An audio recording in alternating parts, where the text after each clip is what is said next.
Welcome to The Hub, where the travel industry is together under one roof. This is The Morning Show. I'm Pat Miller, your host for The Morning Show, and a co-host here on The Hub. And we're going to hear from some of the awesome Hub team members that are joining us today. Tom Brousseau and Danielle Whitmore will come on in just a moment and give us an update of what's happening. And this is not your standard webinar or boring Zoom meeting. Nah, that's not what the morning show is about. We're here to have some fun, maybe learn a little bit, and try and kick this week off and get some stuff done. We've got some great guests and we've got some news. But before we get too far into the broadcast, I want to bring on my co-host and co-partner, Tom Brousseau. So, Tom, how are you this week? And what's happening in the Hub today? Hey, good morning, everyone. I am fantastic. It is a great week for the Hub. We have a lot of exciting things happening this week. We are approaching our 1 month anniversary, I guess you would call it, coming up this week. So knowing that, I think we really accomplished a lot in a very short period of time. So we have a lot of excitement today. We have been working hard on some new things that we're going to talk about. We actually got some great travel trade media coverage today, starting with our friends at Travel Daily News. I also did an interview this morning with Agent at Home magazine, and so we're very excited about that. You know, those travel trade publications really help us to get the word out and create much more awareness for the Hub, and that is awesome. So we're looking forward to see how that article turns out. We are also this Thursday taking the next step on our Path to Prosperity program that we started, and each Thursday on the Travel Think Tank, we are going to tackle the big strategies, the big tactics, and the things that we all need to do as an industry to really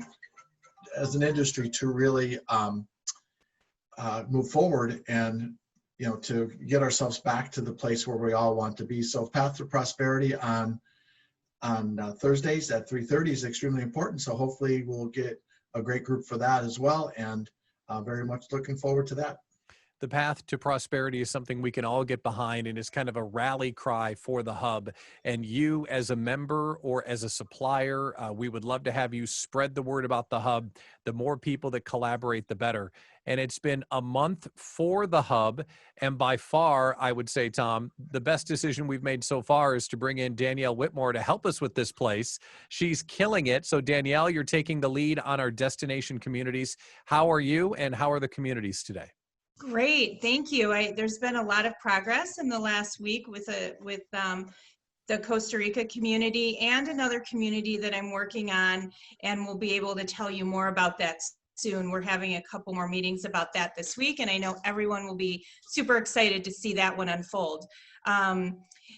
We have our guests today, Santiago and Susanna from representing Puerto Vallarta and Visit Florida, who will be new destination communities within the Hub. So we're going to start working on those as well. So that'll be exciting. And I know everyone, the two destinations where I know that agents will be really excited to also engage with and have direct access to resources and information. So it's been a busy week, and we have a lot happening this week as well. So hopefully, I noticed too, which I'm really happy to see, that the agents are engaging, and I'm seeing some dialogue happening in the Costa Rica community. So we're working on getting some more suppliers signed up to partake in that community. So hopefully by the end of this week, we'll be able to launch a specific, or unveil a plan of rolling that community out. Well, today we get to talk to Santiago and Susanna. Santiago is the Vice President of PHG Consulting, and Susanna is the Account Manager for Latin America for PHG Consulting. So, Santiago, how are you today, and how are things in Puerto Vallarta and Visit Florida today? Hi, Pat. Good morning. Good morning, Danielle, Thomas, Jen, and everyone here. Thank you, Susie, for being part of this conversation. As you mentioned, we are very proud to be part of Preferred Hotels and Resorts and Preferred Hospitality Group. We work in a division called PHG Consulting. We work with cruise lines, airlines, and destinations. We proudly represent destinations like Visit Florida, Puerto Vallarta, Jalisco, Guadalajara, Uganda, and many others. And thanks to this industry and the moments that we're going through, we are way more involved with our clients, learning about what's happening, what's new, how the restrictions are evolving, how people are starting to visit international destinations and domestic destinations. And we are happy to share that with your audience. Thank you. Really, we're appreciative of this opportunity. We love the Hub. It's a great tool. And we are very excited of belonging to this community. Well, we're glad to have you, and we've got a lot to cover. So we've got Puerto Vallarta we want to talk about. We want to talk about Visit Florida as well. And the brains of the operation, Susanna's here as well. So that's great to have us. So Susanna, let's talk about Puerto Vallarta first. What's open right now for tourists? What kind of activities can we do if we were to travel there? Pretty much everything's open, of course, with safety protocols implemented. And for instance, in the hotels, certain common areas are not all open. So let's say a hotel has 4 pools, maybe they'll have 2 of those pools open and not all of them. Same for the restaurants, they might be operating on a reservation basis instead of having a buffet open. And if the hotel were to have, for instance, 4 restaurants, they're like only 2 operating right now, that kind of thing. On the ground, restaurants, shopping, and bars are actually open. Same with some safety protocols in place. They'll check your temperature. You'll have to wear your mask whenever you are not eating, drinking, what have you. There's a limited number of people that they allow, and depending on the establishment, might have some different operation hours. So the best advice is always make sure you connect with the hotel before making any reservations for your clients, just to make sure that you know what are the restrictions that are in place.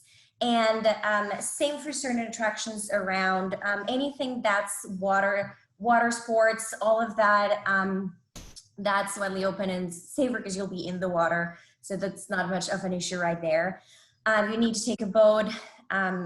Advice would be to rent this privately, to have like a private step going in with a group. But if you were to go with a group of same limited number of guests, and for the most part, everything is with reservations, so just make sure that you know there's like space for that and all. But it's functioning. It's functioning. It's open, and so far so good. We don't know, as with every single other destination in the world, there's no crystal ball, so we don't know how these things are going to evolve. But as long as there's no spike and as long as things continue to move safely, this will continue to be open, and that's great news. Well, we're going to encourage questions while we do this. So if you have a question while we're doing the conversation, drop it into the chat. We'll bring you on the air and you can ask it. So we want the morning show to be interactive. And Danielle's got a question right away. Danielle, can you go ahead and ask that question, please? Yeah, so I wanted to, is the Malecón and that whole area open for walking and strolling and all the restaurants and all of, that is such a hub of area and togetherness of the destination. Is that area open, or are there restrictions for walking in the Malecón in that walking only area? So it's restricted. Restaurants are open with a limited capacity, and they are focused on outdoor kind of seating and obviously trying to kind of reinforce all the measures. The Malecón you can walk through, but there are not any kind of cultural activities or any festivals happening right now. Obviously, it's a public area you can walk through, but you are not encouraged to stay there and just kind of chill and relax. It's about moving around. It's not about stopping your way.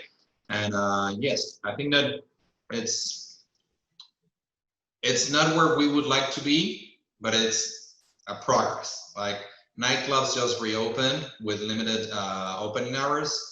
Restaurants are working, and the Malecón is beautiful as always, great art. But yes, you need to kind of keep moving. You can't just stop there.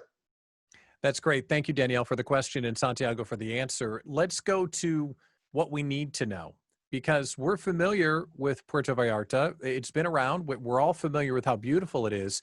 But what we really need to know as agents when we're talking to our customers, what are the entry requirements? What is it like to take the plane? Is there air service? So let's start with getting there. What's Mhm. going on with air service? What's going on with the availability of flights?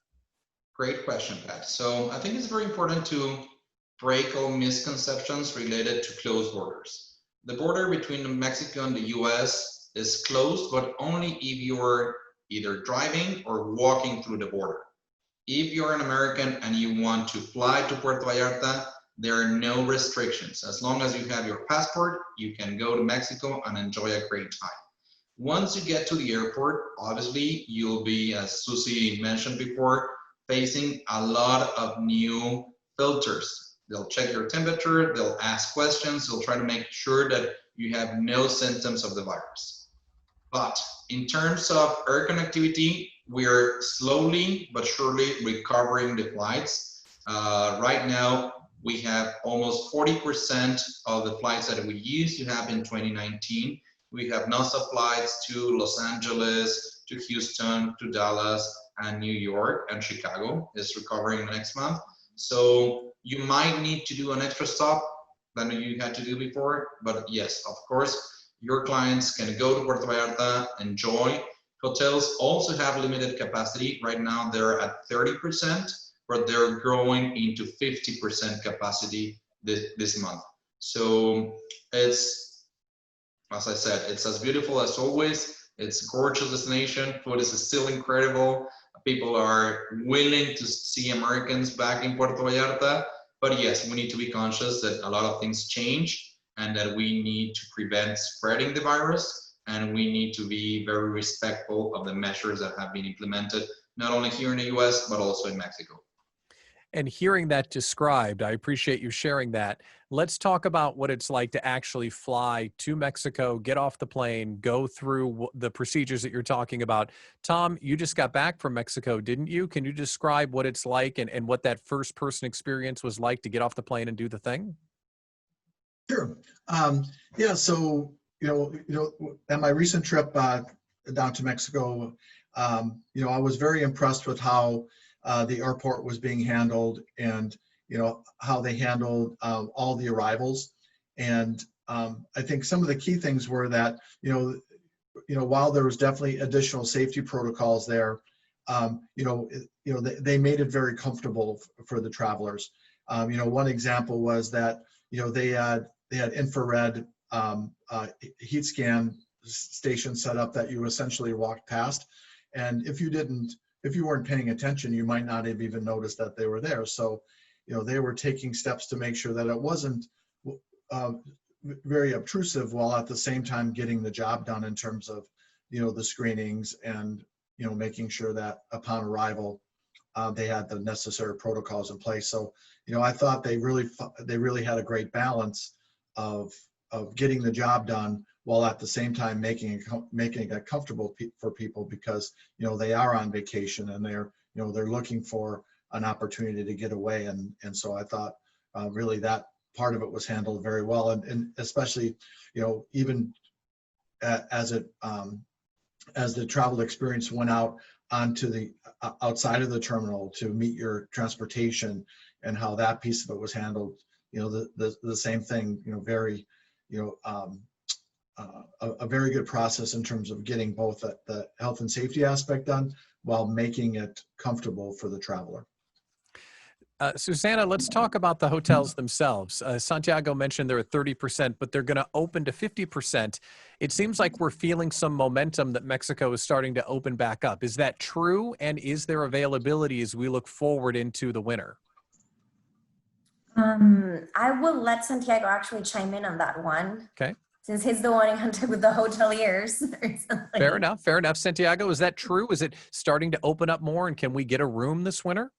Yes, I think that we all know that tourism is fundamental for the Mexican economy, and especially for places like Puerto Vallarta, Cancun, Los Cabos. So as Tom mentioned, the local governments and the local society and the tourism industry are doing great efforts to keep presenting a good face of the destination and procuring that travelers feel safe and they keep trusting Mexico in terms of tourism. So yes, right now, every single destination has a limited capacity. The national rule was that they started with 25%. They went to 30%. September, most of the states in Mexico can go up to 50%. And as we approach winter, ideally we will be aiming to get to 75%.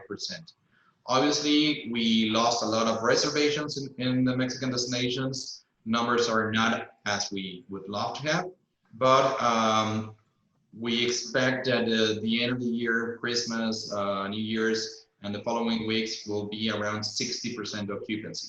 So people can still find rooms. I think that there are great opportunities, more than ever. Checking with your tour operator, checking with your travel agent. It's a great moment because you can find amazing hotels with great affordable rates. So yes, I think that we can all go there.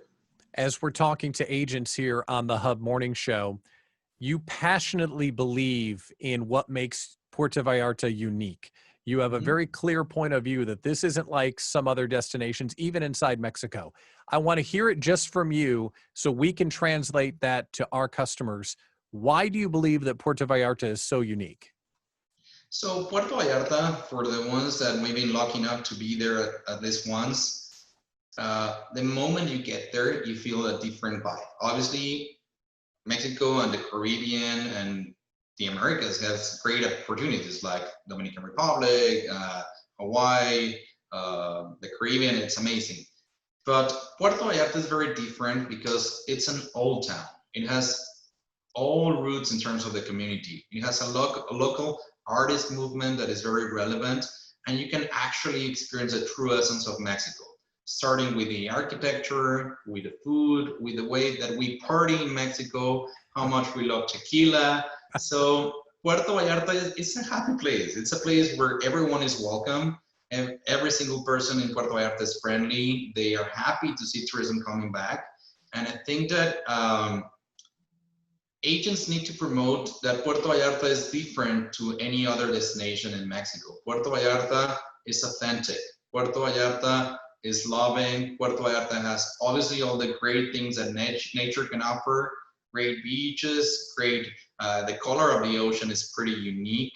And the bay itself, it's huge. The Bahía de Banderas, it's incredible. Once you get there, you can see that for me, it was impressive the first time that I went to Puerto Vallarta because you have all the great things. You have places where you can go with your family and the sea is pretty calm, but then you can go on an adventure and see the whales, or then just discover your private island on the south part of the bay. And it's as diverse as our audience is. Like, I think that agents can surely recommend Puerto Vallarta as a destination for families, for couples, for friends, for people that are just ready to travel by themselves and just change the scenery. So it's an amazing place. What can I say? I love Puerto Vallarta.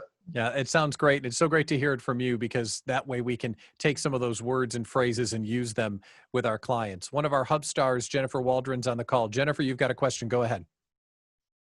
So I'm really excited to hear that the occupancy in the hotels are going to be increasing. But I have had a couple of clients that have had a little bit of concern about that. Of course, that is very exciting that they are going to go up. But I am kind of concerned about if you guys do start seeing an increase of COVID cases in Mexico, have you guys discussed cutting back on occupancy in the hotels? Will you guys go back down? Like 75% to me seems a little high like we have here in the United States, we have kind of flattened the curve, but we have just seen where we have flattened the curve. We have mandated masks in a lot of our major cities, but with a lot of US citizens coming down to Mexico, I do see that tourism is a big part of Mexico's industry. And so that's just a big concern for my client. So 50% is great. Bringing it all the way up to 75%, I just feel like that's just a concern. So I don't know if that is, will you guys cut back on the occupancy if you guys do see an increase? So that's a great question. And I think that it's very important that we clarify and we put kind of numbers according to where we are and what happens if we go beyond the limits where we are. So the government in Jalisco, the state government in Jalisco, has implemented very similar measures like New York. They were focused on two big items: the total number of cases, the actual people that are like dealing with the virus, and how many hospital beds are available to treat that people. And we have something that it's kind of a very sometimes people hate it sometimes in Mexico. It's been very criticized, but it's very easy to understand. It's a red button. Like the governor keeps going out on TV and saying, if we reach this number of total cases and we go beyond 60% of our capacity in terms of the beds at hospitals, I'll turn on the red button. And that means that hotels go back to zero, airports are closed, beaches are closed, restaurants are closed, bars are closed, everything shuts down. So they are daily counting those two relevant data sources, and they keep informing the public. So people are very conscious that if we start getting closer to that limit, we need to do something ourselves to kind of decrease the number of infections. Because if not, we all lose. No matter if you're related to tourism or you work in a different industry, once things shut down, we are all losing money, we're all losing business. So yes, Jennifer, I think that it's great to tell your clients that Mexico has been, specifically in Jalisco, I can talk about Jalisco, where Puerto Vallarta is located. They are pretty conscious in terms of first preserving health and then thinking about business. So it's not bringing people just for the sake of bringing people. It's first guaranteeing that the local population will be safe and they'll keep their health.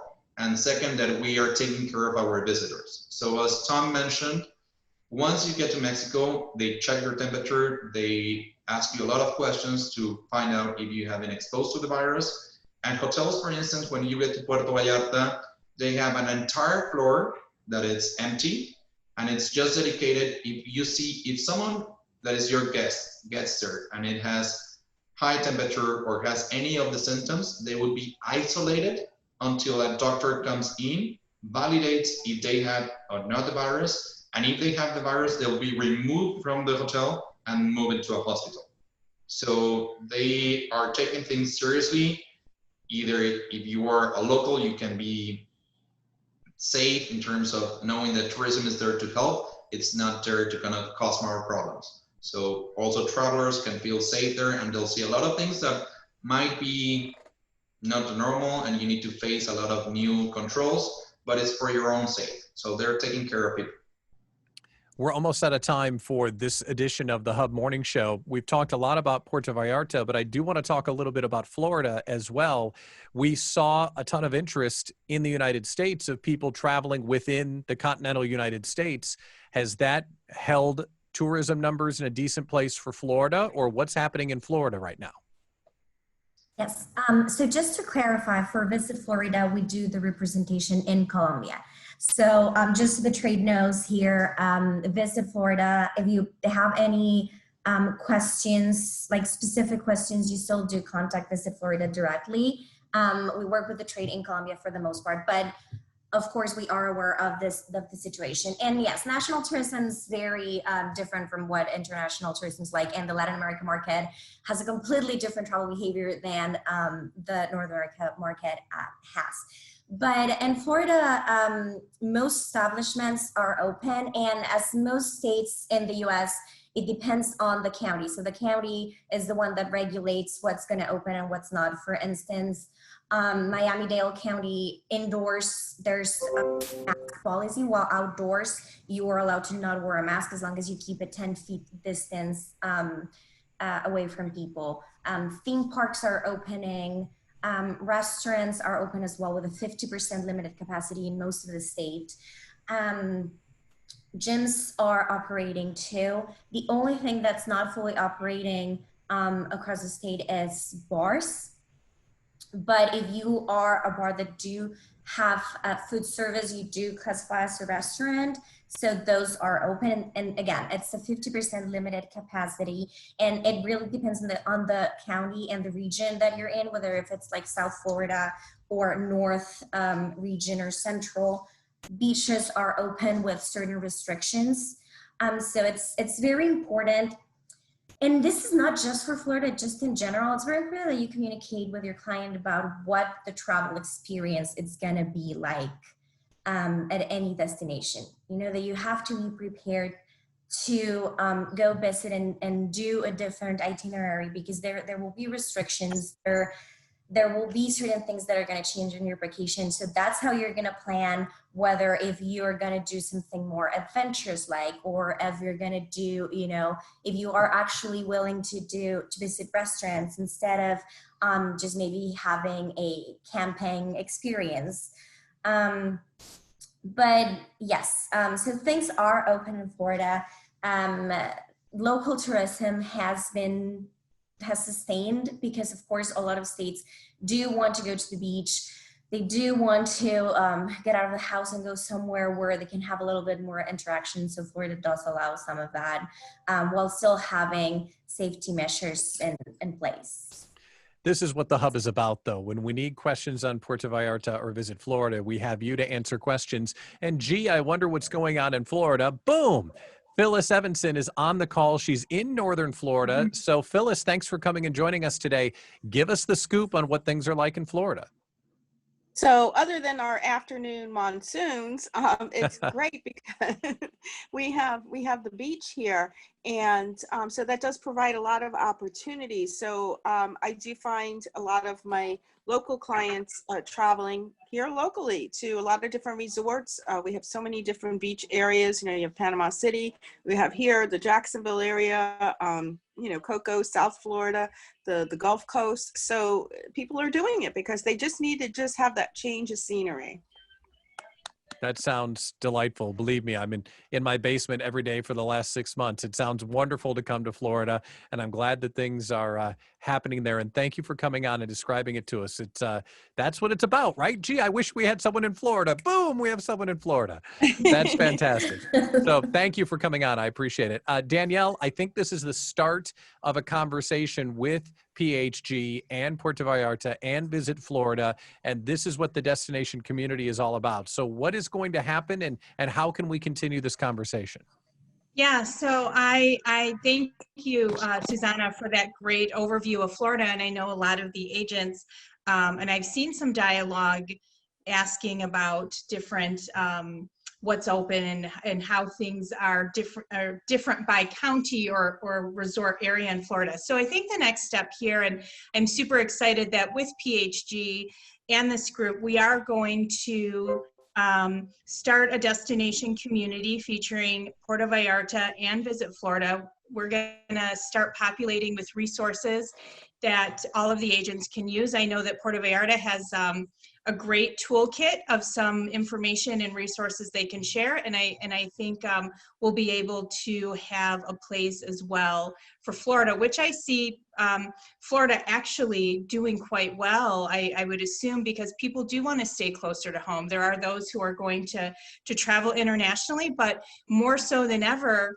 people are looking nationally for dry vacations, staying closer to home. In Florida, as we look at the winter, that is going to be a very popular dry vacation, I'm sure of. So offering some more of those resources and information for agents. So I'm excited to work with Santiago and build out some of these communities, and you'll see a lot more of them in the hub. So reach out to both of them. I know that they're going to both be joining the hub, or Santiago on behalf of PHG will be joining the hub, and he would love, I'm sure, as I'm volunteering you, to connect with all of you. Well, it's such a pleasure to have Santiago and Susanna on the call today. Thank you for all that you shared. Thanks to Danielle Whitmore, of course, and Tom Brousseau for his leadership with the Hub. And that's going to do it for today's edition of the Hub Morning Show for September 1st. See, I told you, fun, fast, check-in, travel around the world, awesome information from right where we need it. That's what the morning show is all about. I'm Pat Miller, your Hub co-founder and host, and we'll see you next time on the morning show.